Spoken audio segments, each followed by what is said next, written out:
ದೊಡ್ಡ national level star cinema disaster ಆಯ್ತು.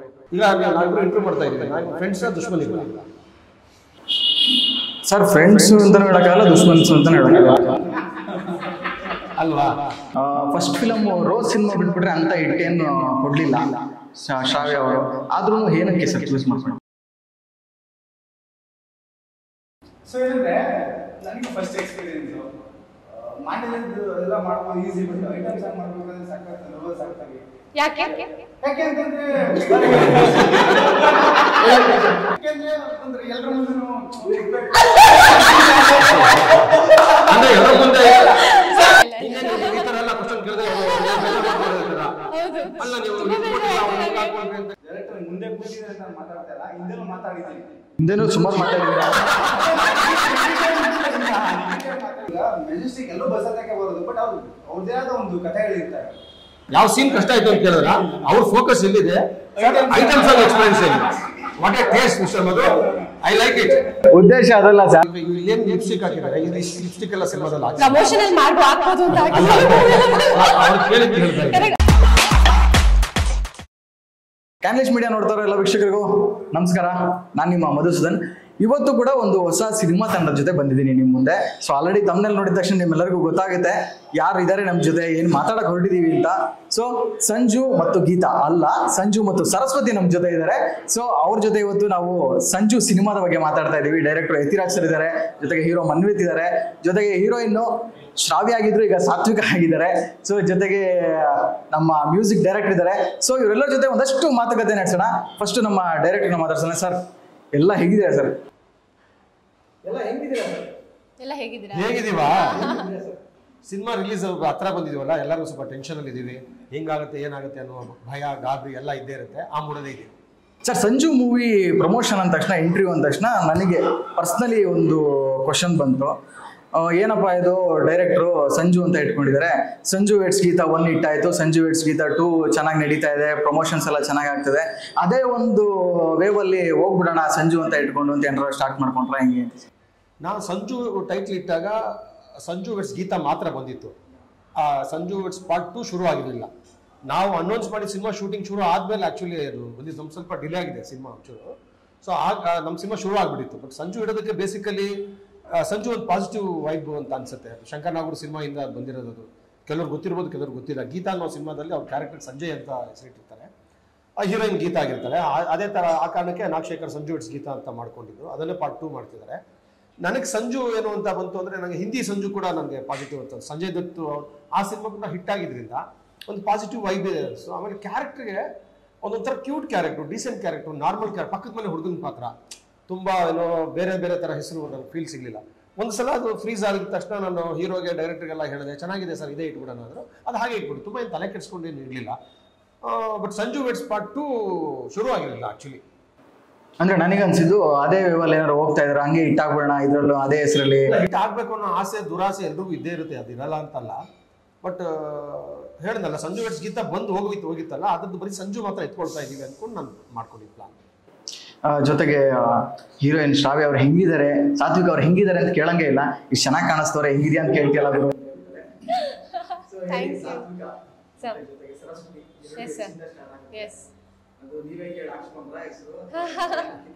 ಇಲ್ಲ, ಆಕ್ಚುಲಿ ಅದು ಬಂದಿದ್ದು ಕ್ಯಾರೆಕ್ಟರ್ ನನಗೆ. ಸೊ ನೋಡಿದ ತಕ್ಷಣ ಎಸ್ ಪರ್ಫೆಕ್ಟ್ ಆಗಿ ಸೂಟ್ ಆಗ್ತಾರೆ ಅಂತ ಸರ್ ಹೇಳಿದ್ರು.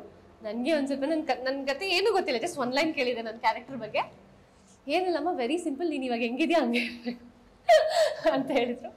ಆ್ಯಂಡ್ ತುಂಬ ಚೆನ್ನಾಗಿ ಹೊಂದ್ಕೊಂಡು ಹೋಯ್ತು ಕ್ಯಾರೆಕ್ಟರ್. ಸ್ವಲ್ಪ ಸಿಮಿಲಾರಿಟೀಸ್ ಇದೆ ಸರಸ್ವತಿಗೂ ಸಾತ್ವಿಕಾಗೂ. ಹೆಂಗಿದೆ ಹಂಗೆ ಇದ್ಕೊಂಡು ಹೋಗು ಅಂದ್ರೆ ಲುಕ್ ವೈಸಾ ಅಥವಾ ಕ್ಯಾರೆಕ್ಟರ್ ವೈಸಾ? ಮೇ ಬಿ ಅವ್ರು ಏನ್ ನೋಡಿದ್ರು ನನಗೆ ಗೊತ್ತಿಲ್ಲ. ಮೇ ಬಿ ಕ್ಯಾರೆಕ್ಟರ್ ನೋಡಿರ್ತಾರೆ, ಯಾವಾಗಲೂ ಒಂದು ಡೈರೆಕ್ಟರ್ ಕ್ಯಾರೆಕ್ಟರ್ ವ್ಯೂ ಇಂದ ನೋಡ್ತಾ ಇರ್ತಾರಲ್ಲ. ಸೊ ಮೇ ಬಿ ಆ ಥರ. ನಾನು ಆಕ್ಚುಲಿ ನನಗೂ ಕ್ಯೂರಿಯಾಸಿಟಿ, ಸರ್ ಏನು ನೋಡಿದ್ರಿ ನೀವು ಸರಸ್ವತಿ ಆಸ್ಪೆಕ್ಟ್ಸ್ ಏನೇನಿತ್ತು ನನ್ನಲ್ಲಿ? ಸಿಂಪಲ್ ಹುಡುಗಿ ತರ ಆಗಬೇಕು ಅಂದ್ರೆ. ಈಗ ನಾನು ಇಲ್ಲೇನು ಲಿಪ್ಸ್ಟಿಕ್ ಹಾಕಿದ್ದಾರೆ, ಈ ಲಿಪ್ಸ್ಟಿಕ್ ಎಲ್ಲ ಸಿನಿಮಾದಲ್ಲಿ ಪ್ರಮೋಷನಲ್ ಮಾಡ್ಬೋ ಹಾಕ್ಬೋದು ಅಂತ ಅವ್ರು ಕೇಳಿದ್ದು ಹೇಳ್ತಾ ಇದ್ದಾರೆ. ಅದೇ ಮೂವಿ ನಂಗೆ ಚಾನ್ಸ್ ಸಿಕ್ಕಿಲ್ಲ ಅಂತ ಹೇಳ್ತಾರೆ. ಮೂವಿಲಿ ಮೇಕಪ್ ಇಲ್ಲ, ಆಡಂಬರಗಳಿಲ್ಲ, ಆಭರಣಗಳಿಲ್ಲ. ಅದು ತುಂಬಾ ಸರಸ್ವತಿ ಅಂತ ಹೆಸರು ಕೇಳಿದ ತಕ್ಷಣ ಒಂದು ಕಲ್ಪನೆ ಬರುತ್ತೆ ನಿಮಗೆ, ಹೌದಲ್ವಾ? ಇತ್ತೀಚೆಗೆ ಯಾರು ಸರಸ್ವತಿ ಅಂತ ಇಡೋದೇ ಇಲ್ಲ. ಸೊ ಹಾಗಾಗಿ ಆ ಸರಸ್ವತಿ ಅಂತ ಕೇಳಿದ ತಕ್ಷಣ ಒಂದಷ್ಟು ಗುಣಗಳು ನಮ್ಮ ಕಣ್ಮುಂದೆ ಬರುತ್ತಲ್ಲ, ಆ ಒಟ್ಟಾರೆ ಗುಣಗಳು ಇಟ್ಕೊಂಡಿರೋಳೆ ಹೀರೋಯಿನ್. ಒಂದು simple churidar, no mobile, no social media, ಈ ಥರದ್ದು ನೋ ಫ್ರೆಂಡ್ಸ್, ಆ ಥರದ್ದು ತಾನು ತುಂಬ ಏನಂತಾರೆ ಅಂತರ್ಮುಖಿಯಾಗಿ ಇರುವಂತಹ ಪಾತ್ರ ಅದು ಆ್ಯಕ್ಚುಲಿ. ಹಾಗಾಗಿ ಆ ಸರಸ್ವತಿ ಅಂತ ಇಟ್ಟಿದ್ದು. ಬೇಜಾರಾಗ್ಬಿಡಿ, ಫಸ್ಟ್ ಫಿಲಮ್ ರೋಸ್ ಸಿನಿಮಾ ಬಿಟ್ಬಿಟ್ರೆ ಅಂತ ಹಿಟ್ಟೇನು ಕೊಡ್ಲಿಲ್ಲ ಶ್ರಾವ್ಯ ಅವರು, ಆದ್ರೂ ಏನಕ್ಕೆ ಸರ್ ಚೂಸ್ ಮಾಡ್ಕೊಂಡೆ? ನಾನು ಅವರು ಹಿಟ್ ಕೊಟ್ಟಿದಾರ ಹಿಟ್ ಕೊಟ್ಟಿಲ್ವಾ ಅಂತ ಹಂಗ್ ನೋಡಿದ್ರೆ ನಾನು ಮನ್ವಿತ್ಗೆ ನಾನು ಇದ್ರಲ್ಲಿ ಹಂಗ್ ನೋಡಿದ್ರೆ ಪ್ರೊಡ್ಯೂಸರ್ ನನಗೆ ಅವಕಾಶ ಕೊಡಬಾರ್ದು, ಮ್ಯೂಸಿಕ್ ಡೈರೆಕ್ಟರ್ ಅಂತ ಸೇರಿಸಲೇಬಾರ್ದು ಅಲ್ವಾ? ಹಾಗಾಗಿ ಒಂದು ವಿಚಾರ ಆಗಲ್ಲ ಇಲ್ಲಿ. ಹಿಟ್ಟು ಕೊಟ್ಟಿದ್ದಾರೆ ಕೊಟ್ಟಿಲ್ಲ ಅದು ಸಬ್ಜೆಕ್ಟ್ ಆಗಲ್ಲ. ನಮ್ದು content oriented, talent oriented, nature oriented, emotional oriented, message oriented, ಇಷ್ಟು ವಿಷಯಗಳಿದ್ದಾಗ ನಮ್ಗೆ ಹಿಟ್ಟೇನಕ್ಕೆ ಬೇಕು? ಹಿಟ್ಟು ಕೊಡೋದಕ್ಕೆ ಬೇಕಾಗಿರುವ ಬ್ಯೂಟಿಫುಲ್ ಮ್ಯೂಸಿಕ್ ಡೈರೆಕ್ಟರ್ ಇದ್ದಾರೆ, ಸೂಪರ್ ರೀ ರೆಕಾರ್ಡಿಂಗ್ ಮಾಡಿದ್ದಾರೆ, 2 ಸೂಪರ್ ಹೀರೋ ಸಾಂಗ್ ಮಾಡಿದ್ದಾರೆ, ಒಂದು ಬಿಟ್ ಸಾಂಗ್ ಮಾಡಿಕೊಟ್ಟಿದ್ದಾರೆ. ನನ್ನೊಂದಷ್ಟು ಅನುಭವ ಇದೆ, 26-27 ವರ್ಷದ ಅನುಭವಗಳಿದೆ. ನೀವೇ ಹೇಳಿದ್ರಿ ರೋಸ್ ಪಿಕ್ಚರ್ ಬಂದು 8 ವರ್ಷ ಆಯಿತು ಅಂತ, ಅಷ್ಟು ಅನುಭವ ಇದೆ. ಅವ್ರ ತಂದೆ ಡೈರೆಕ್ಟ್ರು, ತಾಯಿ ಆರ್ಟಿಸ್ಟು, ಒಂದು ಫ್ಯಾಮಿಲಿನೇ ಆರ್ಟ್ ಫೀಲ್ಡಲ್ಲಿದೆ. ಆತ ಇದಕ್ಕೆ ಹೊಸಬಾದ್ರೂ ನಾಟಕದ ಹಿನ್ನೆಲೆಯಿಂದ ಬಂದಂಥವ್ರು, ರಂಗಾಯಣದಲ್ಲಿ ಕಲ್ತಂಥವ್ರು. ಪ್ರೊಡ್ಯೂಸರ್ಗೆ ಒಂದು ಪ್ಯಾಷನ್ ಇರೋವಂಥದ್ದು. ನಾನು ಸ್ಮಾಲ್ ಬಜೆಟ್ ಅಂತ ಅಂದರೆ ಅವರು ಸ್ವಲ್ಪ ದೊಡ್ಡದಾಗಿ ಮಾಡೋಣ ಅಂತ ಹೇಳುವಂತಹ ಪ್ರೊಡ್ಯೂಸರು, ಎಕ್ಸಾಗ್ರೇಷನ್ಗೆ ಹೇಳ್ತಾ ಇಲ್ಲ, ವಾಸ್ತವ. ಸೊ ಇಷ್ಟೆಲ್ಲ ಎಲಿಮೆಂಟ್ಸ್ ಇದ್ದಾಗ ಇವರು ಏನು ಹಿಟ್ ಕೊಟ್ಟಿದ್ದಾರಾ ಕೊಟ್ಟಿಲ್ವಾ, ಒಂದು ವರ್ಕೌಟ್ ಆಗ್ತಾನೆ ಆಗಲ್ವಾ, ಇವಳು ಪ್ರೀವಿಯಸ್ ಯಾವುದು ಸಕ್ಸಸ್ ಆಗಿಲ್ಲ, ಇದೆಲ್ಲ ಯಾರು ನೋಡ್ತಾರೆ ಅಂದರೆ ತಮ್ಮ ಮೇಲೆ ತಮಗೆ ನಂಬಿಕೆ ಇಲ್ಲದಿರುವವರು, ತಮ್ಮ ಅನುಭವದ ಮೇಲೆ ನಂಬಿಕೆ ಇಲ್ಲದಿರುವವರು ಫಾಲೋ ಮಾಡುವಂಥದ್ದು, ಅಥವಾ ಮೂಢನಂಬಿಕೆಗಳ ಮೇಲೆ ಎಡು ಬಿದ್ದರೆ ಯಾರೋ ಕಾರಣ ಬೆಳೆ ಯಾರ ಮುಖ ನೋಡಿದೆ ಅಂತ ಇನ್ಯಾರಿಗೋ ಬೈಕೊಂಡು ಬದುಕ್ತಾರಲ್ಲ, ಅಂಥವ್ರಿಗೆ ಅದು ಹೆಲ್ಪ್ ಆಗುತ್ತೆ. ನಾವು ಪ್ಯೂರ್ ಟ್ಯಾಲೆಂಟ್ ನಂಬ್ಕೊಂಡಿದ್ದೀವಿ, ಕಥೆ ನಂಬ್ಕೊಂಡಿದ್ದೀವಿ. ಹಾಗಾಗಿ ಹಿಟ್ ಕೊಟ್ಟಿದ್ದಾರಾ ಕೊಟ್ಟಿಲ್ವಾ, ಎಕ್ಸ್ಪೀರಿಯನ್ಸ್ ಇದೆಯಾ ಇಲ್ವಾ ನಾನು ಕೌಂಟ್ ಮಾಡ್ಕೊಂಡಿಲ್ಲ. ಸ್ವಲ್ಪ ನಗ್ನಾಗ್ತಾ ಇರಿ, ಬೇಜಾರಾಗ್ಬೇಡಿ. ಇಲ್ಲ ಇಲ್ಲ ಈ ತರ ಎಲ್ಲ ಕ್ವಶನ್ ಕೇಳಿದ್ರೆ ಅಲ್ಲ ನೀವು ಹಾಕೊಂಡ್ರಿ ಅಂತ ನೀವು ಕೇಳೋದು ಹೆಂಗೆ? ಅದು ನೋಡಿ, ಹಿಟ್ ಕೊಟ್ಟಿಲ್ಲ ಅಂದ್ರೆ ಪಿಕ್ಚರ್ಗೆ ಹಾಕೋಬಿಡಿ ಅಂತ ಹೇಳ್ತಿ ಮೆಸೇಜ್ ಕೊಡ್ತಿದ್ರಲ್ಲ ನೀವು, ನಂಗೆ ಗೊತ್ತು.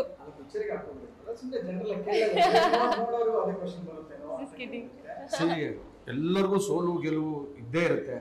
ನಾವು ಹೆಸರುಗಳು ಹೇಳಿದ್ರೆ ಅದೊಂದು ದೊಡ್ಡ ಕಾಂಟ್ರವರ್ಸಿ ಆಗುತ್ತೆ. ಕನ್ನಡದೇ ಅಂತಲ್ಲ, ದೊಡ್ಡ ದೊಡ್ಡ ಮಟ್ಟದಲ್ಲೂ ಕೂಡ ಪ್ರೀವಿಯಸ್ ಒಬ್ಬ ದೊಡ್ಡ ನಮ್ಮ ನ್ಯಾಷನಲ್ ಲೆವೆಲ್ ಸ್ಟಾರ್ ಒಬ್ಬರದ್ದು ಸಿನಿಮಾ ಡಿಸಾಸ್ಟರ್ ಆಯಿತು.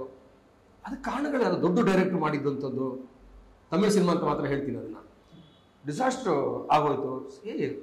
ಸಕ್ಸಸ್ನ ಯಾರು ಡಿಸೈನ್ ಮಾಡೋಕ್ಕಾಗಲ್ಲ, ಡಿಸೈಡ್ ಮಾಡೋಕ್ಕಾಗಲ್ಲ, ಅದು ಆಗುವಂಥದ್ದು. ಎಲ್ರಿಗೂ ಆಸೆ ಇರುತ್ತೆ, ಹೊಸಬ್ರಾಗ್ಲಿ ಸ್ಟಾರ್ ಆಗಲಿ. ಒಬ್ಬೊಬ್ರು ಸ್ಟಾರ್ಗಳು 2 ವರ್ಷ 3 ವರ್ಷ ಸಿನಿಮಾನೇ ಮಾಡ್ತಿಲ್ಲ. ಯಾಕೆ? ಭಯ.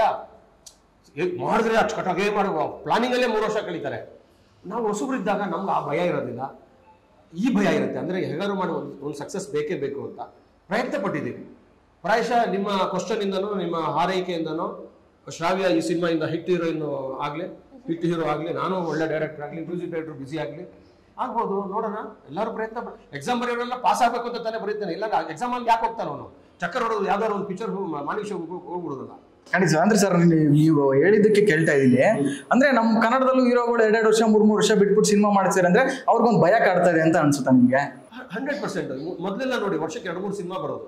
ಅಂದ್ರೆ ನಾವು ನೋಡೋರಿಗೆಲ್ಲ ಅನ್ಸುತ್ತೆ ನಮ್ಮ ಹೀರೋ ದೊಡ್ಡ ಸಿನಿಮಾ ಮಾಡ್ತಾ ಇದ್ದಾರೆ, ಪ್ರೋಸೆಸ್ ಲೆಂತ್ ಆಗಿ ಜಾಸ್ತಿ ಟೈಮ್ ಹಿಡಿತಾ ಇದೆ ಅಂತ ಅನ್ಕೊಂತಾರೆ. ನೋಡಿ ಭಯ ಅಂತ ಹೇಳ್ತಾರೆ. ಹೌದು, ನಾನು ಹೇಳ್ಬೋದಲ್ಲ ಗೊತ್ತಿಲ್ಲ, ನೆನಪಾಗೋದು ಹೇಳ್ಬಿಡ್ತೀನಿ. 2 ಥರ ವರ್ಗ ಇರುತ್ತೆ. ಮೊನ್ನೆ ತಂಗಾಲ್ ಅಂತ ಒಂದು ತಮಿಳ್ ಸಿನಿಮಾ ಬಂದಿದೆ. ಪಾರಂಜಿತ್ ಡೈರೆಕ್ಟರ್ ವಿಕ್ರಮ್ದು ಡೇಟ್ ತಗೊಳ್ತಾರೆ. ಡೇಟ್ ತಗೊಂಡ್ಮೇಲೆ ಸಿನಿಮಾ ಶುರು ಮಾಡಬೇಕು ಆಗಿರುತ್ತೆ, ಬಟ್ ಟಕ್ಕಂತ ಸರ್ ಇನ್ನೊಂದು 8 ತಿಂಗಳು ವರ್ಷ ಆಗಲ್ಲ ಅಂತ ವಿಕ್ರಮ್ ಆಲ್ರೆಡಿ ಕೂದಲು ಬಿಟ್ಬಿಟ್ಟಿರ್ತಾರೆ, ಬೇರೆ ಸಿನಿಮಾ ಮಾಡೋದಕ್ಕಾಗೋದಿಲ್ಲ. ಯಾತಕ್ಕೆ ಅಂದರೆ ಅದಕ್ಕೆ ರಿಸರ್ಚ್ ಬೇಕಾಗುತ್ತೆ. ಸೊ ಅಲ್ಲಿ ಕೂಡ ಆತನ ಒಂದು ಭಯನೇ ಇರುತ್ತೆ. ಅಂದರೆ ನಾನು ಮಾಡ್ಕೊಂಡಿರೋ ಪ್ರಿಪರೇಷನ್ ಸಾಲದು ಅನ್ನೋ ಭಯ ಬಂದಿರುತ್ತೆ. ಸೊ ಇನ್ನೊಂದಷ್ಟು ಬೇಕು ಅಂತೇಳಿ ಲಿಟ್ರಲಿ ಆ ಥರ ಡೈರೆಕ್ಟರ್ಸು ರಿಸರ್ಚ್ಗೋಸ್ಕರನೇ 1 ವರ್ಷ ಎತ್ತಿರ್ತಾರೆ, ಆಮೇಲೆ ಬಂದು ಸಿನಿಮಾ ಮಾಡ್ತಾರೆ. ಸೊ ಆ ಥರ ಒಬ್ಬೊಬ್ರಿಗೂ ಸಕ್ಸಸ್ಸು ಮತ್ತು ನಾನು ಹೋಗ್ತಿರೋ ದಾರಿ ಸರಿ ಇದೆ ಅಂತ ಕ್ರಾಸ್ ಚೆಕ್ ಮಾಡ್ಕೊಳ್ಳೋಕ್ಕೆ ಒಂದು ಟೈಮ್ ತಗೋತಾರೆ. ಅದು ಸ್ಟಾರ್ಗಳಿಗೂ ಅನ್ವಯಿಸ್ಬೋದು, ಡೈರೆಕ್ಟರ್ಗಳಿಗೂ ಅನ್ವಯಿಸ್ಬೋದು, ಎಲ್ಲರಿಗೂ ಅನ್ವಯಿಸ್ಬೋದು. ತಪ್ಪು ಅಂತ ಹೇಳೋದಕ್ಕಾಗಲ್ಲ. ಬಟ್ ಅದರಿಂದ ಇಂಡಸ್ಟ್ರಿಗೆ ಸ್ವಲ್ಪ ಹೊಡೆತ ಬೀಳುತ್ತೆ. ತುಂಬ ಸಿನಿಮಾಗಳು ಬಂದರೆ ತುಂಬ ಟೆಕ್ನಿಷಿಯನ್ಸ್ ಕೆಲಸ ಮಾಡ್ತಾರೆ, ತುಂಬ ಆರ್ಟಿಸ್ಟ್ ಕೆಲಸ ಮಾಡ್ತಾರೆ, ಇಲ್ಲ ಅಂದರೆ ಸ್ವಲ್ಪ ಸ್ಲೋ ಆಗುತ್ತೆ, ಕಟ್ ಆಫ್ ಆಗುತ್ತೆ ಅನ್ನೋ ಒಂದು ಭಯ ಇಂಡಸ್ಟ್ರಿ ಹೊಡೆತಿಂದ ಹೊಡೆತಾ ಅದು. ಬಟ್ ಪರ್ಸನಲ್ ಆಗಿ ಅವ್ರಿಗೆ ಪಾಸಿಟಿವ್ ಆಗ್ಬೋದು. ಓಕೆ. ಇದು ಮನ್ವಿತ್ ಅವರು ಪಾಪ ನಾನು ಬಂದಾಗಿಂದ ನೋಡಿದ್ರೆ ಇಷ್ಟೇ ಸೈಲೆಂಟ್ ಆಗಿದ್ದೀರಾ, ಹೆಂಗ್ ತಗ್ಲಾಕೊಂಡ್ರಿ ಇಷ್ಟು ಮಾತಾಡೋ ಡೈರೆಕ್ಟರ್ ಹತ್ರ? ಹೇಳ್ರಿ, ಬರೀ ಮಾತಾಡಲ್ಲ ಕೆಲಸನೂ ಮಾಡ್ತಾರೆ ಅಂತ ಹೇಳಿ ಫಸ್ಟ್ ಅವ್ರ ಕ್ವಶನ್ ಆನ್ಸರ್ ಹೇಳಿ. ಬರೀ ಮಾತಲ್ಲ, ಸರಿ ಹೇಳಿದಾಗೆ ಇಸ್ ಎ ಗುಡ್ ವರ್ಕ್. ಅದು ವೆಲ್ ಪ್ಲಾನ್, ವೆಲ್ ಪ್ಲಾನ್ ಅದು. ಇಲ್ಲ ಇಲ್ಲ ಇಲ್ಲ, ನಾನು ಯೂಸ್ ಡೈರೆಕ್ಟರ್ ಮುಂದೆ ಕೂತಿದ್ರೆ ಅಂತ ನಾನು ಮಾತಾಡ್ತಾ ಇಲ್ಲ, ಹಿಂದೆನೂ ಮಾತಾಡಿದ್ದೀನಿ. ಹಿಂದೆನೂ ಸುಮಾರು ಮಾತಾಡಿದ್ದೀರಾ? ಹಿಂದೆ ಮಾತಾಡಿದ್ರೆ ಈಗ ಎಷ್ಟೋ ನ್ಯೂ ಡೈರೆಕ್ಟರ್ಸ್ ಬರ್ತಾರೆ, ಪ್ಲಾನಿಂಗ್ ಇರಲ್ಲ. ಎತ್ಕೊ ಬರ್ತಾರೆ, ಮಾಡೋಣ 8 o'clock ರೆಡಿ ಇದ್ರೆ 9 o'clock ಸ್ಟಾರ್ಟ್ ಮಾಡ್ತಾರೆ. So well planned. ಅವ್ರು ಹೇಗ್ ಮಾತಾಡಿದ್ರೆ ಅದು ಎಕ್ಸಿಕ್ಯೂಷನ್ ಮಾಡ್ತಾರೆ. ನೀವು ಇದು ಸೆಕೆಂಡ್ ಫಿಲಮ್ ಅಥವಾ ಫಸ್ಟ್ ಫಿಲಮ್ ಅಂತ ಹೇಳ್ತೀರಾ, ಹೆಂಗೆ ಬೇರೆ ಡೈರೆಕ್ಟರ್ ಬಗ್ಗೆ ಕಮೆಂಟ್ ಮಾಡ್ತೀರಾ ಅಂತ? ಬೇರೆ ಡೈರೆಕ್ಟರ್ ಕಮೆಂಟ್ ಮಾಡಕ್ಕೆ ಅಂತಂದ್ರೆ ಈಗ ನನಗೆ ಪರ್ಸನಲ್ ಎಕ್ಸ್ಪೀರಿಯನ್ಸ್ ಆಗಿದೆ ಹೇಳ್ತಾ ಇರೋದು ನಾನು. ಬೇರೆ ಡೈರೆಕ್ಟರ್ ನನ್ನ ಪರ್ಸನಲ್ ಎಕ್ಸ್ಪೀರಿಯನ್ಸ್ ಆಗಿದೆ ಹೇಳ್ತಾ ಇರೋದು. ಸೊ ಬೇರೆ ಡೈರೆಕ್ಟರ್ ಹೇಳೋಷ್ಟು ನನಗೆ ಏನು ರೈಟ್ಸ್ ಇಲ್ಲ. ಸೊ ನನಗೆ ಪರ್ಸನಲ್ ಏನು ಎಕ್ಸ್ಪೀರಿಯನ್ಸ್ ಆಗಿದೆ ಅದನ್ನ ನಾನು ಹೇಳ್ತಾ ಇರೋದು. ಬಿಫೋರ್ ಯತಿರಾಜ್ ಸರ್ ಜೊತೆ ವರ್ಕ್ ಮಾಡೋಕ್ಕಿಂತ ಮುಂಚೆ ನಾನು ಮೂವಿ ವರ್ಕ್ ಮಾಡಿದ್ದೆ. ಸೊ ಇವತ್ತು ವರ್ಕ್ ಮಾಡ್ತಾ ಇದ್ದೀನಿ. ಸೊ ಹೊಸ ಹುಡುಗರು ಏನಂತಂದ್ರೆ ಅವ್ರಿಗೆ ಏನೊಂದು ಮೂವಿ ಸಿಕ್ಕಿದೆ ಮಾಡ್ಬಿಡೋಣ, ಮಾಡೋ ಅರ್ಜಿ ಇರುತ್ತೆ, ಮಾಡಾದ್ಮೇಲೆ ಏನ್ ಮಾಡ್ಬೇಕು ಅನ್ನೋ ಅರ್ಜಿ ಇರಲ್ಲ. ಸೊ ಒಂದು ಸಿಕ್ಕಿದ್ರೆ ಮಾಡ್ಬಿಡೋಣ, ಮತ್ತೆ ಪ್ಲಾನಿಂಗ್ ಇರಲ್ಲ. ಪ್ರೊಡ್ಯೂಸರ್ ಸಿಕ್ಕಿದ್ರ ಒಂದೇನೊಂದು ಕತೆ ಬರದೆ ಮಾಡಿದೆ ಅಂದ್ರೆ ವೆಲ್. ನಮ್ಮ ಸಂಜೆ ಮೂವಿ ಅವ್ರು ಹೇಳ್ಬೇಕಾದ್ರೆ ಒಂದು ಒಳ್ಳೆ ಲೀಡ್ ಸ್ಟೋರಿ, ಒಳ್ಳೆ ಕಂಟೆಂಟ್. ಸೊ ಹಾಗೆ ಪ್ಲಾನ್ ಮಾಡಿದ್ವಿ, ಇಷ್ಟು ದಿನ ಶೆಡ್ಯೂಲ್ ಮಾಡಿದ್ರು. ಆ ಶೆಡ್ಯೂಲ್ ಆ ಕಡೆ ಈ ಕಡೆ ಹೋಗ್ಲಿಲ್ಲ. ಸೊ ಈ ದಿನ ಹೀರೋ ಏನಂತಂದ್ರೆ ಅದೇ ದಿನ. ಸೊ ಒಂದಿನ 2 ದಿನ ಆ ಕಡೆ ಈ ಕಡೆ ಹೋಗದೆ ಸಕ್ಕತ್ತಾಗಿ ಪ್ಲಾನ್ ಮಾಡಿ, ಇವನ್ ತಿಲ್ಲ ಮಂಜು ಮಾಸ್ಟರ್ ಅದೇನ ಹೇಳಿದ್ರು, ಆಡೇ ಅಂತಾನೆ ಹೇಳಿದ್ರಲ್ಲ ಸರ್. ಸೊ ನಾನು Yathiraju is a well planned. So ಅದೊಂದು ಹೇಳಿ, ಅದು ಫಿಲಂ ಮಂಜು ಮಾತ್ರ ಸ್ಟೇಟ್ಮೆಂಟ್ ಕೊಡಿ, ಅವಾಗ ಅವ್ರಿಗೆ ಅವ್ರ ಕ್ವಶನ್ ಆನ್ಸರ್ ಸಿಗುತ್ತೆ. ತಿಲ್ಲ ಮಂಜು ಮಾಸ್ಟರ್ ಹೇಳಿದ್ರು, ನಾನು ಯತಿರಾಜ್ ನಾನು ಸುಮಾರು ಜನ ಡೈರೆಕ್ಟರ್ ಜೊತೆ ವರ್ಕ್ ಮಾಡಿದ್ದೀನಿ. ಯತಿರಾಜ್ ಅವರು ಒಳ್ಳೆ ಪ್ಲಾನಿಂಗ್, ಅವ್ರು ಏನ್ ಮಾಡಿದ್ರೆ ಅದನ್ನ ಎಕ್ಸಿಕ್ಯೂಟ್. ಎಸ್ ನಾರಾಯಣ್ ಬಿಟ್ರೆ ಇಂಡಸ್ಟ್ರಿಯಲ್ಲಿ ನಾನು ನೋಡಿದ್ದು ಎಸ್ ನಾರಾಯಣ್ ಮತ್ತೆ ದಿನೇಶ್ ಬಾಬು ಇಬ್ರು ಬಿಟ್ರೆ ಯತಿರಾಜ್ ಅಂದ್ರೆ ಪಕ್ಕಾ ಪ್ಲಾನಿಂಗ್ ಅಂತ. ಇಲ್ಲ, ನಾನು ಈಗಲೂ ಡೈರೆಕ್ಟರ್ ಜೊತೆ ಸುಮಾರು ಸರಿ ಫೈಟ್ ಆಡಿದ್ದೀನಿ. ಎಲ್ಲರೂ ಮುಂಚೆ ಹೇಳ್ಕೊಟ್ಟಿದ್ದು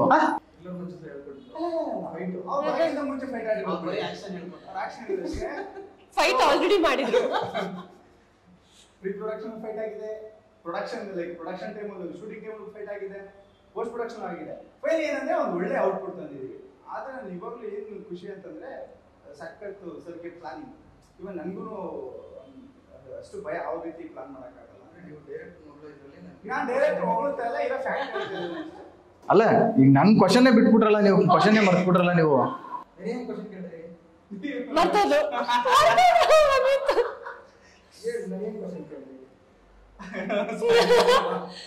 ಇಷ್ಟೊಂದು ಮಾತಾಡೋ ಡೈರೆಕ್ಟರ್ ಜೊತೆ ಹೆಂಗ್ ತಗ್ಲಾಕೊಂಡ್ರು. ಸೊ ಡೈರೆಕ್ಟರ್ ಏನಂದ್ರೆ ನಾವು ಲೈಕ್ ಮೂವಿ ಮಾಡೋಂಥ ಪ್ಲಾನಿಂಗ್ ಇತ್ತು. ಪ್ಲಾನಿಂಗ್ ಇರ್ಬೇಕಿದ್ರೆ ಪರಿಚಯ ಆಗಿದೆ ನಮ್ದು, ಏನೋ ಒಂದು ವಿಚಾರಕ್ಕೆ ಬರೀ ಫೋನಲ್ಲಿ ಪರಿಚಯ ಆಯಿತು. ಸೊ ಒಂದು ಮೂವಿ ಮಾಡೋಣ ಸರ್, ಒಂದು ಮೀಡಿಯಂ ಬಜೆಟ್ ಇದೆ ಅಂತ ಹೇಳಿದಕ್ಕೆ, ಒಂದೊಂದು ಸ್ಟೋರಿ ಸುಮಾರು ಇದೆ ಬಪ್ಪ ಅನ್ನೋದಕ್ಕೆ. ಸೊ ಬೊಂಬೆ ಹೇಳಿದೈತೆ ಅಂತ ಚನ್ನಪಟ್ಟಣದ ಶೂಟಿಂಗ್ ನಡೀತಾ ಇದೆ. ಸೊ ನಾವು ಪ್ರೊಡ್ಯೂಸರ್ ಇಬ್ರು ಹೋಗ್ತು ಕತೆ ಕೇಳಿದ್ರು. ಸೊ ಪ್ರೊಡ್ಯೂಸರ್ ಚೆನ್ನಾಗಿದೆ ಮಾಡೋಣ ಅಂತ. ಸೊ ಅಲ್ಲಿಂದ ಸೊ ಫಸ್ಟ್ ಪ್ರೊಡ್ಯೂಸರ್ ನಿಮಗೆ ಫ್ರೆಂಡು? ಪ್ರೊಡ್ಯೂಸರ್ ನಮ್ಮಿಬ್ರು ಫ್ರೆಂಡ್ಸು. ಸೊ ಫ್ರೆಂಡ್ಸ್ ಅನ್ನೋಕ್ಕಿಂತ ನಮ್ಮ ಬ್ರದರೇನೆ. ಸೊ ಅವರು ಫಸ್ಟ್ ಮೂವಿ ಮಾಡೋಂಥ ಪ್ಲಾನಿಂಗ್ ಆದಮೇಲೆ ನಮಗೆ ಡೈರೆಕ್ಟ್ರು ಸಿಕ್ಕಿದ್ರು. ಇದು ಮ್ಯೂಸಿಕ್ ಡೈರೆಕ್ಟರ್ಗೆ ನನಗೆ ವಿಜಯ್ ಅವರಿಗೆ ಇಲ್ಲ ಸಾರಿ ಸ್ಟಾರ್ಟಿಂಗ್ ಹೇಳಿಲ್ಲ ಹೆಸರು ಅಂತ. ಫಸ್ಟ್ ಈಗ ಮ್ಯೂಸಿಕ್ ಸಿಕ್ಕಾಪಟ್ಟೆ ಎಲ್ಲ ಕಡೆ ಹಿಟ್ಟಾಗ್ಬಿಡುತ್ತೆ, ಎಲ್ಲ ಸಿನಿಮಾ ಸಾಂಗ್ಗಳು ಹಿಟ್ಟಾಗುತ್ತೆ. ಆದ್ರೆ ಹಿಟ್ಟಾಗಿರೋ ಸಾಂಗ್ಗಳನ್ನ ಒಂದಷ್ಟು ಜನ ಏನ್ ಮಾಡ್ತಾರೆ, ಆ ಸಾಂಗ್ಗಳನ್ನ ತಗೊಂಡ್ಬಿಟ್ಟು ಹಳೇ ಸಾಂಗು, ಈ BGM ಆಲ್ರೆಡಿ ಬಂದಿತ್ತು, ಇವನ್ ಕದ್ದಿದ್ದಾನೆ, ಇವನ್ ಅಲ್ಲಿಂದ ತಗೊಂಡಿದ್ದಾನೆ ಅಂತ ಹೇಳ್ತಾರೆ. ನಿಮ್ಗೆ ಯಾವ್ದಾದ್ರು ಎಕ್ಸ್ಪೀರಿಯನ್ಸ್ ಆಗಿದೆಯಾ, ಏನಾಗಿದೆ? ನಾನು ಇಲ್ಲಿವರೆಗೂ ಮಾಡೋದ್ರಲ್ಲಿ ಎಕ್ಸ್ಪೀರಿಯನ್ಸ್ ಆಗಿಲ್ಲ. ಬಟ್ ಬೇಸಿಕಲಿ ಈ ವಿಚಾರವಾಗಿ ಒಂದು ಫ್ಯಾಕ್ಟ್ ಹೇಳಬೇಕು, ನಾನು ಇರೋದು 12 ಸ್ವರ ಸಂಗೀತದಲ್ಲಿ. ಅದು ಹೆಂಗೆ ಪರ್ಮುಟೇಷನ್ ಕಾಂಬಿನೇಷನ್ ಮಾಡಿದ್ರು ಎಲ್ಲೋ ಒಂದು ಟ್ಯೂನ್ ಅಲ್ಲಿ ಇಲ್ಲಿ ಮ್ಯಾಚ್ ಆಗಿದೆ. ಬಿಕಾಸ್ ಒಂದೇ ಸಾಮಾನ್ಯ ಮನೋಧರ್ಮದಲ್ಲಿ ನಾನು ಕಂಪೋಸ್ ಮಾಡಿರ್ಬೋದು, ಇನ್ಯಾವುದೋ ವರ್ಲ್ಡ್ ಮೂರೇ ಕೂತ್ರೆ ಇನ್ನೊಬ್ಬನ ಕಂಪೋಸ್ ಮಾಡಿರ್ಬೋದು, ಅಥವಾ ಇನ್ನೊಬ್ಬರು ಕಂಪೋಸ್ ಮಾಡಿರ್ಬೋದು. ನಾವು ಅದನ್ನ ಅವ್ರು ಕದ್ದಿದ್ದಾರೆ ಅಂತಲೇ ಹೇಳೋಕ್ಕಾಗಲ್ಲ. ಹಾಗಂತ ಕದ್ದಿಲ್ಲ ಅಂತ ನೀವು ಹೇಳ್ತೀರಾ. ಒಂದಷ್ಟು ಫಾರ್ಮುಲಾ ಬೇಸಿಸ್ ಮೇಲೆ ಆಲ್ರೆಡಿ ಹಿಟ್ ಆಗಿರುವಂಥ ಟ್ಯೂನು, ಹಿಟ್ ಆಗಿರುವಂಥ ಒಂದಷ್ಟು ಸ್ವರಗಳು, ಆ ಒಂದು ಅರೇಂಜ್ಮೆಂಟ್ಗಳನ್ನ ಇಟ್ಕೊಂಡು ಇದು ಆಗ್ಬೋದೇನೋ ಅಂತ ಮಾಡಿ ಅದನ್ನ ಹಿಟ್ ಮಾಡೋರು ಇದ್ದಾರೆ. ಬಟ್ ಅದನ್ನೇ ಫಾಲೋ ಮಾಡ್ಕೊಂಡು ಹೋಗೋದು ಡೆಫಿನೆಟ್ಲಿ ಅದು ತಪ್ಪು. ಬಟ್ ನನಗೆ ಎಕ್ಸ್ಪೀರಿಯನ್ಸ್ ಆಗಿರೋದ್ರಲ್ಲಿ ನಂದು ಯಾವುದು ಇಲ್ಲಿವರೆಗೂ ಆಗಿಲ್ಲ. ನನಗೆ ಅನಿಸಿದೆ, ಇನ್ಫ್ಯಾಕ್ಟ್ ನಾನು ಕಂಪೋಸ್ ಮಾಡಿದ ತಕ್ಷಣ ಯಾಕಂದ್ರೆ ಕಳ್ಸೋಕ್ಕೆ ಮುಂಚೆ ಒಂದು 5-6 ಟ್ಯೂನ್ ಮಾಡಿದಾಗ ಅಲ್ಲಿ ಎಲ್ಲಾದರೂ ಮ್ಯಾಚ್ ಆಗುತ್ತೋ ಏನೋ ಅನ್ನೋದು ಬಂದಿರೋದು ನನಗೆ ಕ್ವಶನ್. ಮಾಡಿರ್ತೀನಿ ಡೆಫಿನೆಟ್ಲಿ. ಗಾಡ್ಸ್ ಡೇಸ್ ಇಲ್ಲಿವರೆಗೂ ಆ ಥರದ್ದೇನು. ಈಗ ಡೈರೆಕ್ಟರ್ ಸರ್, ನಿಮಗೆ ಯಾವಾಗ್ಲೂ ಒಂದು ಕತೆ ಅಂತ ಅಂದ ತಕ್ಷಣ, ಒಂದು ಆಕ್ಷನ್ ಸಿನಿಮಾ ಅಂದ ತಕ್ಷಣ ಅಥವಾ ಒಂದು ಲವ್ ಸ್ಟೋರಿ ಅಂದ ತಕ್ಷಣ ಅದಕ್ಕೆ ಥೀಮ್ ಆಗಿ ಒಂದು ಪೋಸ್ಟರ್ನ ಡಿಸೈನ್ ಮಾಡ್ತಾರೆ. ಈಗ ನೀವು ಹೀರೋ ಹೀರೋಯಿನ್ನ ಇಷ್ಟು ಚೆನ್ನಾಗಿ ಪೋಸ್ಟರ್ ತೋರಿಸ್ಬಿಟ್ಟು this is not a love story ಅಂತ ಹಾಕಿದ್ರೆ ಹೆಂಗೆ ಸರ್? ಅಂದರೆ ಈಗ ನಾವಿಬ್ರು ಇಂಟರ್ವ್ಯೂ ಮಾಡ್ತಾ ಇದೀವಿ, ನಾವು ಫ್ರೆಂಡ್ಸಾ ದುಶ್ಮನಿಗಳ? ಸರ್ ಫ್ರೆಂಡ್ಸ್ ಅಂತಾನೂ ಹೇಳೋಕ್ಕಾಗಲ್ಲ, ದುಶ್ಮನ್ಸ್ ಅಂತಾನೂ ಹೇಳೋಕ್ಕಾಗಲ್ಲ ಅಲ್ವಾ? ನೋಡಿ, ಒಂದೇ ವೇದಿಕೆಯಲ್ಲಿ ಇದೀವಿ, ಒಂದೇ ಕ್ಯಾಮ್ರಾದಲ್ಲಿ ಇದೀವಿ, ಒಂದೇ ಚಾನಲ್ ಅಂತ ಟೆಲಿಕಾಸ್ಟ್, ಆದ್ರೆ ನಾವು ಫ್ರೆಂಡ್ಸ್ ಅಲ್ಲ ದುಶ್ಮನ್. ಇಂಟರ್ವ್ಯೂ ಮುಗಿದ್ಮೇಲೆ ಏನಾರ ಡಿಸೈಡ್ ಆಗ್ಬೋದು. ಇಲ್ಲೂ ಸಿನಿಮಾನು ಹಾಗೇನೆ. ಅದು ಒಂದು ದಿನ ಒಂದು ಬಸ್ ಸ್ಟಾಪ್ ಅಲ್ಲಿ ಒಂದು ಹುಡುಗ ಹುಡುಗಿ ಭೇಟಿ ಆಗ್ತಾರೆ. ಯಾಕೆ ಭೇಟಿ ಆಗ್ತಾರೆ, ಏನಕ್ಕೆ ಭೇಟಿ ಆಗ್ತಾರೆ, ಏನ್ ಅವರಿಬ್ರು ಫ್ರೆಂಡ್ಸ್ ಆಗ್ತಾರ ಆಗಲ್ವಾ, ಅವನು ಯಾರು ಇವಳು ಯಾರು, ಅವಳು ಯಾಕೆ ಅಲ್ಲಿಗೆ ಬಂದು ಇವನ್ಯಾಗ ಅವಳಿಂದ ಹೋದ, ಈ ಥರದ್ದು ಒಂದಷ್ಟು ವಿಷಯಗಳೆಲ್ಲ ಇದೆ. ಅದು ಹೌದು ಹೌದು ಇಲ್ಲಾನು ಕೂಡ ಹೌದು. ಹಾಗಾಗೇನೆ ಯಾಕಂದ್ರೆ ಸಿನಿಮಾ ನೋಡಿದ್ರೆ ಗೊತ್ತಾಗುತ್ತೆ. ನಾ ಇದು ಪಕ್ಕಾ ಲವ್ ಸ್ಟೋರಿ ಅಂತೂ ಅಲ್ಲ, ಪ್ಯೂರ್ ಲವ್ ಸ್ಟೋರಿ ಅಲ್ಲ, ಪ್ಯೂರ್ ಮನುಷ್ಯರ ಸ್ಟೋರಿ, ಪ್ಯೂರ್ ಎಮೋಷನಲ್ ಸ್ಟೋರಿ ಅಂತ ಹೇಳ್ಬೋದು. ಅದ್ರಲ್ಲಿ ಲವ್ ಎಷ್ಟು ಪರ್ಸೆಂಟೇಜ್ ಇತ್ತು ಅನ್ನೋದು ಸಿನಿಮಾ ನೋಡಿದ ನಂತರ ಆಡಿಯನ್ಸ್ಗೆ ಗೊತ್ತಾಗುತ್ತಲ್ಲ. ಅಂದರೆ ನಾನು ರೆಗ್ಯುಲರ್ ಫಾರ್ಮೆಟ್ ಸಿನಿಮಾ ಅಲ್ಲ, ರೆಗ್ಯುಲರ್ ಫಾರ್ಮೆಟ್ ಕಥೆ ಅಲ್ಲ. ಹೀರೋ ಮೇಲೆ ಹೋಗೋದು, ಅವ್ರಿಗೆಲ್ಲ ಲವ್ ಆಗೋದು, ಆಮೇಲೆ ಒಂದು ಸಾಂಗ್ ಹೋಗೋದು, ಅಲ್ಲೇನೋ ಇನ್ನೊಂದೇನೋ ಆಪೋಸಿಟ್ ಕ್ಯಾರೆಕ್ಟರ್, ಆ ಥರದ್ದೆಲ್ಲ ರೆಗ್ಯುಲರ್ ಫಾರ್ಮೆಟ್ ಬಿಟ್ಟು ಬೇರೆ ಫಾರ್ಮೆಟಲ್ಲಿ ಮಾಡಿರುವಂತಹ ಸಿನಿಮಾ. ಹೀರೋದು ಹೀರೋಯಿನ್ ಕತೆ ಇಬ್ಬರದು ಹೇಗೆ ಇಂಡಿವಿಜುವಲ್ ಕತೆ ಇರುತ್ತೋ, ಒಂದು ಬಸ್ ಸ್ಟಾಪ್ ಸುತ್ತ ಒಂದು 6-7 ಕ್ಯಾರೆಕ್ಟರ್ ಪಾಸ್ ಆಗ್ತವೆ. ಆ 6-7 ಕ್ಯಾರೆಕ್ಟರ್ದು ಅವ್ರದ್ದೇ ಆದ ಒಂದು ಕತೆ ಇರುತ್ತೆ. ಅಂದರೆ ಒಂದು ಸಿನಿಮಾದಲ್ಲಿ ನೀವು ಒಂದು 10 ಕಥೆನ ನೋಡುವಂಥ ಅವಕಾಶ ಇರುತ್ತೆ.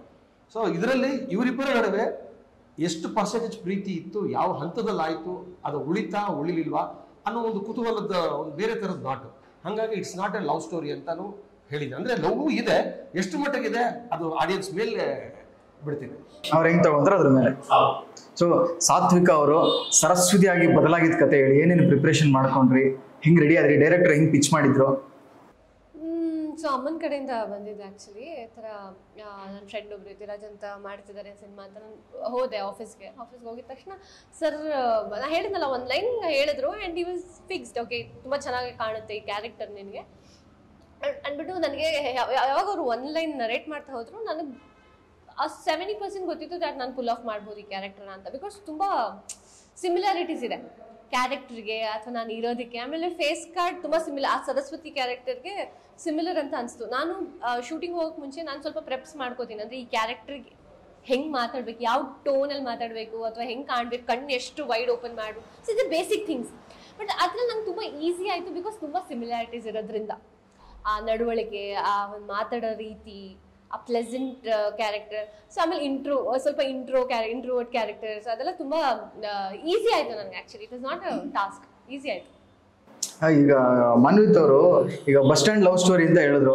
ಬಸ್ ಸ್ಟ್ಯಾಂಡಲ್ಲಿ ಲವ್ ಆಗೋಷ್ಟು ಪೊರ್ಕಿ ಥರ ಏನು ಕಾಣಲ್ಲ, ಅಥವಾ ಒಂದು ಪ್ಲೇ ಬಾಯ್ ಥರನೋ ಅಥವಾ ಒಂದಷ್ಟು ಆಕ್ಟಿವ್ ಆಗಿರುವಂಥ ಬಾಯ್ ಥರನೋ ಏನೋ ಕಾಣಲ್ಲ. ನೀವು ಹೆಂಗೆ ಅನ್ನಿಸ್ತು ಕ್ಯಾರೆಕ್ಟ್ರು, ಏನು ಮಾಡಿದ್ರ? ನೀವು ಹೊಗಳಿದ್ರ ಅದು ಕ್ರಿಟಿಸೈಸ್ ಮಾಡಿದ್ರ? ಅವ್ರು ಹೆಂಗೆ ಹೇಳ್ತಾರೆ ಆನ್ಸರ್ ಮೇಲೆ ಡಿಪೆಂಡ್ ಆಗುತ್ತೆ ಈಗ. ಸೊ ಏನಂದ್ರೆ ಸರಿ ಹೇಳ್ದಾಗೆ ಇದು not A love story, but bus stand ಅಲ್ಲಿ ನಡೆದ್ರು ಹೀರೋ ಏನಕ್ಕೆ ಬರ್ತಾನೆ, ಹೀರೋಯಿನ್ ಏನಕ್ಕೆ ಬರ್ತಾರೆ ಇಲ್ಲಿ. ಸೊ ಬಸ್ ಹತ್ತಕ್ಕೆ ಅಂದ್ರೆ ಅದು ಎಲ್ಲರೂ ಬಸ್ ಹತ್ತಕ್ಕೆ ಬರೋದು. ಬಟ್ ಈಗ ಮೆಜೆಸ್ಟಿಕ್ ಎಲ್ಲರೂ ಬಸ್ ಹತ್ತಕ್ಕೆ ಬರೋದು, ಬಟ್ ಅವ್ರದ್ದೇ ಆದ ಒಂದು ಕಥೆಗಳಿರ್ತಾರೆ. ಸೊ ಆ ಕಥೆನ ಲೈಕ್ ಬಸ್ ಸ್ಟಾಪ್ಗೆ ಯಾಕೆ ಬಂದ್ರು, ಬಸ್ ಯಾಕೆ ಹತ್ತಬೇಕಾಗಿತ್ತು ಅನ್ನೋದಕ್ಕೆ ಒಂದು ಹಿನ್ನೆಲೆ ಇದೆ. ಬಸ್ ಹತ್ತಿದ್ರೆ ನೀವು ಹತ್ತಿದ ಇಲ್ಲ ಅನ್ನೋದು ನೀವು ಮೂವಿ ನೋಡಿದ್ಮೇಲೆ ಗೊತ್ತಾಗುತ್ತೆ. ಸೊ ಮ್ಯೂಸಿಕ್ ಡೈರೆಕ್ಟರ್ ಸರ್, ಇವಾಗ ಎಷ್ಟು ಸಾಂಗ್ಗಳು ಮಾಡಿದ್ದೀರಾ, ಏನೇನಿದೆ ಸಾಂಗಲ್ಲಿ? ಸಿನಿಮಾದಲ್ಲಿ 2 ಮೇನ್ ಸ್ಟ್ರೀಮ್ ಸಾಂಗ್ ಇದೆ, ಒಂದು ಬಿಟ್ ಸಾಂಗ್ ಇದೆ. ಯಾವ ಸಾಂಗ್ ಕೂಡ ಇನ್ಸರ್ಷನ್ ಅನ್ನೋ ಥರ ಇದೆ, ಅಂದರೆ ಕಥೆಗೆ ಎಷ್ಟು ಅರ್ಥ ಆಗಿರಬೇಕು ಆ ಥರನೇ ಇದೆ.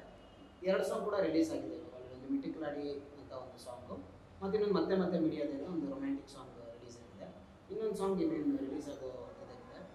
ಸೊ 3 ಸಾಂಗ್ ಒಟ್ಟು ಇದೆ. ಅಂದರೆ ಈ ಸಿನಿಮಾದಲ್ಲಿ ಲವ್ ಮತ್ತು ಎಮೋಷನ್ಸ್ ಎಲ್ಲ ಇದ್ರೂ ತುಂಬ ಸಾಂಗ್ಸ್ ಬೇಕು. ಅಂದರೆ ಕಮರ್ಷಿಯಲ್ ಆಸ್ಪೆಕ್ಟಲ್ಲಿ ಯೋಚನೆ ಮಾಡ್ತೀರಾ, ಎಷ್ಟು ಅವಶ್ಯಕತೆ ಅದು ಮಾತ್ರ ಸಾಂಗ್ಸ್.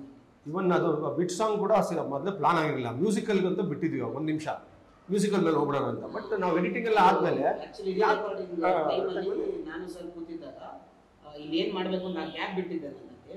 ಸೊ ಅವಾಗ ಡೈರೆಕ್ಟರ್ ಬಂದು ಇಲ್ಲ ಇದನ್ನು ಫಿಲ್ ಮಾಡಬೇಕು, ಮ್ಯೂಸಿಕಲ್ ಮಾಡ್ತೀನಿ ಅಂತ ನಾನು ಹೇಳಿದ್ದೆ. ಅಲ್ಲಿ ಮಾತಾಡ್ತಾ ಇವರೊಂದು 2 ಲೈನ್ ಕೊಟ್ಟರು ಇಮಿಡಿಯೇಟಾಗಿ, ಏನೋ ಬರೀತಾ ಇದ್ದಾರೆ ಅಲ್ಲಿ ಕೂತ್ಕೊಂಡು. ನಾನು ಟ್ಯೂನ್ ಮಾಡಿದೆ, ಅವ್ರು ಚೆನ್ನಾಗಿದೆ ಸಾಂಗ್ ಮಾಡ್ಬಿಡಿ. ಮತ್ತೆ ಅಲ್ಲೊಂದು 1.5 ನಿಮಿಷದ ಸಾಂಗ್ ಆಮೇಲೆ ಆ್ಯಡ್ ಮಾಡಿ ಸರ್ ಇವಾಗ ನಿಮ್ದೊಂದು ಒಪಿನಿಯನ್ ಹೇಳಿ, ಈಗ ಬರುವಂಥ ಸಿನಿಮಾಗಳಲ್ಲಿ ಎಲ್ಲದ್ರಲ್ಲೂ ಒಂದು ಐಟಮ್ ಸಾಂಗ್ ಹಾಕಿದ್ರೆ ಸಿನಿಮಾ ಹಿಟ್ ಆಗುತ್ತೆ ಅಥವಾ ಸಿನಿಮಾ ಪಬ್ಲಿಸಿಟಿಗೆ ಬರುತ್ತೆ ಅನ್ನೋರ ಬಗ್ಗೆ ಏನು ಹೇಳ್ತೀರಾ? Sir it's good.